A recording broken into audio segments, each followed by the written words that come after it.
నమస్తే. నేను మీ Ashwini Kumar. Iran, Israel యుద్ధమైతే చాలా ఉద్రిక్త పరిస్థితులనే చెప్పచ్చు. ఇరాన్ ఎవరి మాట లెక్క చేయట్లేదు. అమెరికా ప్రెసిడెంట్ సీజ్ ఫైర్ అన్నారు. మేము ఎక్కడ సీజ్ ఫైర్ చేయట్లేదు, మా యుద్ధం కొనసాగుతుంది అంటూ కూడా ఇరాన్ ప్రకటించింది. యుద్ధం స్ప్రెడ్ అవుతోంది, ఖతార్ దాకా వెళ్ళింది, కువైట్ దాకా వెళ్ళింది. పశ్చిమాసియాలో టెన్షన్ వాతావరణం అని చెప్పచ్చు. ఎక్కడా కూడా ట్రంప్ మాటకి విలువ ఇవ్వట్లేదు ఇరాన్. ఈ సమయంలో భారతదేశంలో ఎప్పుడూ ఉండే రాజకీయాలే, ఏదో ఒక ఫేక్ న్యూస్ స్ప్రెడ్ చేయాలి, ముఖ్యంగా కాంగ్రెస్ పార్టీ గురించే మాట్లాడాలి. అమెరికా ప్రెసిడెంట్ మేము 3 న్యూక్లియర్ సైట్స్ని అటాక్ చేశాము అని చెప్పినప్పుడు కాంగ్రెస్ పార్టీ ట్వీట్ చేసింది, ఇండియా అమెరికాకి సపోర్ట్ చేసింది, ఇండియా ఎయిర్ బేస్ని ఉపయోగించుకొని ఇరాన్ మీద దాడి చేసింది అమెరికా అంటూ ఒక ఫేక్ న్యూస్ను స్ప్రెడ్ చేసింది. ఆ తర్వాత దాన్ని ఖండించాల్సి వచ్చింది. భారతదేశం ఎక్కడా కూడా అమెరికా ఇరాన్ మీద దాడి చేయడానికి ఎయిర్ బేస్ని ఎక్కడా ఇవ్వలేదు. తర్వాత చాలామంది పోలుస్తున్నారు India air strike, America air strike. దీని మీద ఈ మధ్య బాగా నడుస్తున్న సోషల్ మీడియాలో ఎక్కువగా పోలుస్తున్నారు. ఏంటి ఈ 2 దేశాల్లో ఎవరు గొప్ప, ఎవరు బాగా చేశారు?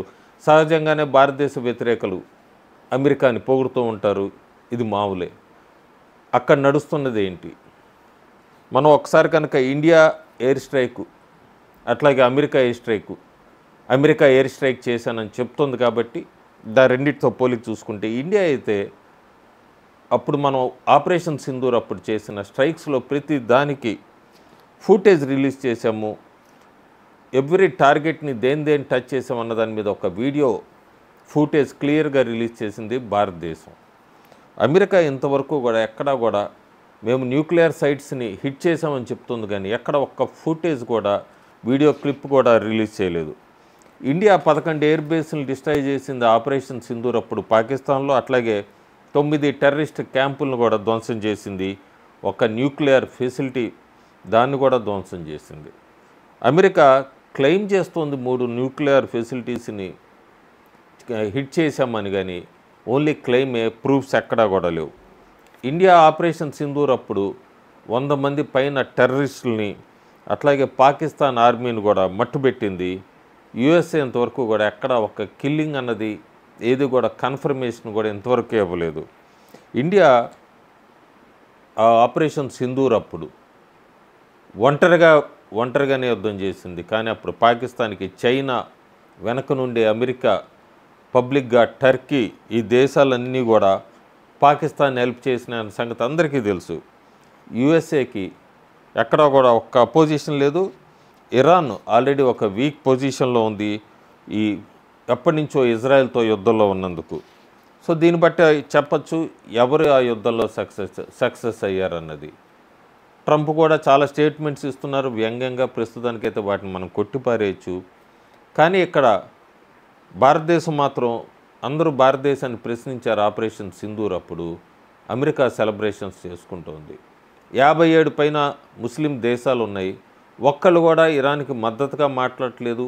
లేదు, పాకిస్తాన్ అమెరికాకి మద్దతు తెలిపింది, ఇరాన్కి వ్యతిరేకంగా వెళ్ళింది, బిట్రేల్ చేసింది అన్న దాని మీద కూడా ఒక్క ముస్లిం దేశం నోరు మెదపట్లేదు.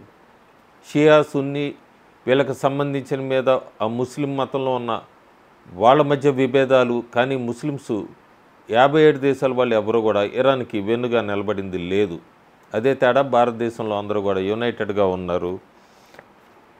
ఆపరేషన్ సింధూర్ అప్పుడు అంతా కూడా యునైటెడ్గా ఉన్నాడు, ఎక్సెప్ట్ ప్రతిపక్ష పార్టీలంతా కూడా. ఈ టైంలో ఇండియా ఒక స్ట్రైక్ చేసిందనే చెప్పారు. స్ట్రైకే కాదు, ఒక మెసేజ్ కూడా పంపించింది. ఆపరేషన్ సింధూర్ అప్పుడు surgical precision, video proofs, targets neutralize అవటము, ఇవన్నీ కూడా ఎక్కడ పిఆర్ డ్రామా లేదు, ఎక్స్క్యూజెస్ లేవు, ఏవీ లేవు. కానీ ఎంతసేపటికి వీళ్ళు అడిగేది ఏంటి? భారతదేశంలో ప్రతిపక్షాలు ఈ ప్రశ్నలు అడుగుతూనే ఉంటారు. ఆ 4 టెర్రరిస్టులకి ఏమైంది, ఆ 4 టెర్రరిస్టులని ఏం చేశారు, ఇంతవరకు ఇండియా సీజ్ ఫైర్కి ఎందుకు ఒప్పుకుంది, మోడీ ఎందుకు అమెరికాకి సరెండర్ అయిపోయాడు, లేదంటే ఎందుకు యుద్ధం ఆపేసింది పీఓకు అని తీసుకోకుండా అని అంత రికగ్నైజేషను ఇంత చేసినా కూడా ఫ్యాక్ట్స్ రికగ్నైజేషన్ ఉండదు. కానీ భారతదేశం మాత్రం అన్నీ చేసింది. ఎందుకంటే నేషన్ ఫస్ట్ అని ఆలోచిస్తుంది కాబట్టి ప్రస్తుతం ఉన్న ప్రభుత్వం అవన్నీ చేసింది. కానీ మోడీ వ్యతిరేకులు మాత్రం ఇవన్నీ అడుగుతూనే ఉంటారు. క్లియర్ కట్గా చెప్పచ్చు, ఈ పోలిక ప్రస్తుతం అవసరం లేదు. కానీ ఎక్కువ మంది ముఖ్యంగా భారతదేశంలో ఉన్న ప్రతిపక్ష పార్టీలకే దానికి సంబంధించిన సోషల్ మీడియా వారియర్స్ అంతా కూడా అమెరికా వర్సెస్ ఇండియా ఎట్లా ఎయిర్ స్ట్రైక్స్ చేసినాయి అంటూ అమెరికాని ఈరోజు కూడా ఆకాశానికి ఎత్తుతుంటే దాని గురించి వివరణ కోసమే ఈ వీడియో. Thank you.